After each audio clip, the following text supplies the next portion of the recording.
ఇరాన్తో యుద్ధం తీవ్రమవుతున్న వేళ ప్రపంచ ఇంధన మార్కెట్లో కీలక పరిణామాలు చోటు చేసుకున్నాయి. రష్యా నుంచి రాబోయే 30 రోజుల పాటు చమురు కొనుగోలు చేసేందుకు భారత శుద్ధి కర్మాగారాలకు అమెరికా తాత్కాలికంగా అనుమతిచ్చింది. ఇరాన్ యుద్ధం కారణంగా అంతర్జాతీయంగా చమురు సరఫరాకు ఆటంకం కలగకుండా ఉండేందుకు ఈ నిర్ణయం తీసుకున్నట్లు అమెరికా ఆర్థిక మంత్రి స్కాట్ బెసెంట్ వెల్లడించారు. అధ్యక్షుడు డొనాల్డ్ ట్రంప్ విధానాల వల్ల ఇప్పటికే అమెరికాలో చమురు, గ్యాస్ ఉత్పత్తి రికార్డు స్థాయికి చేరిందని, అయితే మార్కెట్ స్థిరత్వం కోసం భారత్కు ఈ మినహాయింపు ఇస్తున్నట్లు ఆయన ఎక్స్ వేదికగా పేర్కొన్నారు. అయితే ఇప్పటికే సముద్రంలో ఉన్న రష్యా చమురు నౌకల నుంచి మాత్రమే కొనుగోళ్లు చేయాలని, దీనివల్ల రష్యాకు కొత్తగా ఆర్థిక ప్రయోజనం చేకూరదని బెసెంట్ స్పష్టం చేశారు. అమెరికాకు భారత్ అత్యంత ముఖ్యమైన భాగస్వామని, భవిష్యత్తులో భారత్ అమెరికా నుంచి ముడి చమురు కొనుగోళ్లను మరింత పెంచుతుందని ఆశిస్తున్నట్లు ఆయన తెలిపారు. సరఫరా ఒత్తిడిని తగ్గించి చమురు ధరలను అదుపులో ఉంచడానికే తమ మిత్రదేశమైన భారత్కు ఈ వెసులుబాటు కల్పించామని వివరించారు.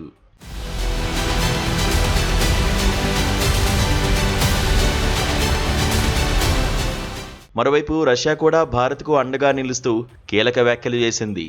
భారత్కు తాము ఎంత పరిమాణంలో చమురు ఎగుమతి చేస్తున్నామన్న డేటాను ఎట్టి పరిస్థితుల్లోనూ బహిర్గతం చేయబోమని క్రెమ్లిన్ ప్రతినిధి దిమిత్రీ పెస్కోవ్ స్పష్టం చేశారు. తమకు చాలా మంది శత్రువులు ఉన్నారని, అందుకే సరఫరా వివరాలను గోప్యంగా ఉంచుతామని ఆయన పేర్కొన్నారు. అమెరికా, ఇజ్రాయెల్ దాడుల కారణంగా ఇంధన ఇబ్బందులు ఎదుర్కొంటున్న భారత్, చైనాలకు సరఫరాలను పెంచుతామని రష్యా ఉప ప్రధాని అలెగ్జాండర్ నోవాక్ ప్రకటించారు. ఈ క్రమంలో భారత్ అత్యంత వ్యూహాత్మకమైన అడుగులు వేస్తోంది. అగ్రరాజ్యం అమెరికాతో సంబంధాలను దెబ్బతీసుకోకుండానే దేశీయ అవసరాల కోసం రష్యా నుంచి రాయితీ ధరలకు చమురును పొందే ద్వంద్వ వ్యూహాన్ని భారత్ అమలు చేస్తోంది. యుద్ధ సమయంలో ధరలు ఆకాశాన్ని తాకకుండా చూస్తూనే రష్యాపై ఉన్న అంతర్జాతీయ ఆంక్షల నుంచి మినహాయింపు పొందేలా అమెరికాతో దౌత్యపరమైన చర్చలు జరిపి విజయం సాధించింది.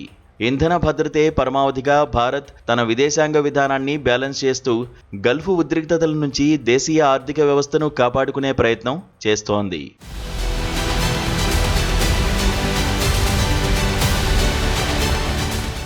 ఈ పరిణామాల నేపథ్యంలో భారత్ తన ఇంధన నిల్వలను పెంచుకోవాలని భావిస్తోంది. రష్యా ఇస్తున్న రాయితీలను వాడుకుంటూనే అమెరికా కోరుతున్నట్లుగా భవిష్యత్తులో అక్కడి నుంచి కూడా దిగుమతులు పెంచేందుకు భారత్ సుముఖంగా ఉంది. తాత్కాలికంగా లభించిన ఈ 30 రోజుల మినహాయింపును ఉపయోగించుకొని భారత రిఫైనరీ కంపెనీలు ఇప్పటికే సముద్ర మార్గంలో ఉన్న నౌకలను వేగంగా భారత్ వైపు మళ్లించే పనిలో ఉన్నాయి. ఇరాన్, ఇజ్రాయెల్ యుద్ధం కారణంగా హార్ముజ్ జలసంధి వంటి కీలక మార్గాల్లో సరఫరా ఆగిపోతే ప్రత్యామ్నాయంగా రష్యా చమురు భారత్కు పెద్ద ఊరటనివ్వనుంది. అమెరికా ఆంక్షల నీడలో కూడా రష్యా నుంచి చమురు డేటాను దాచడం ద్వారా భారత్ తన వాణిజ్య ప్రయోజనాలను రక్షించుకుంటోంది.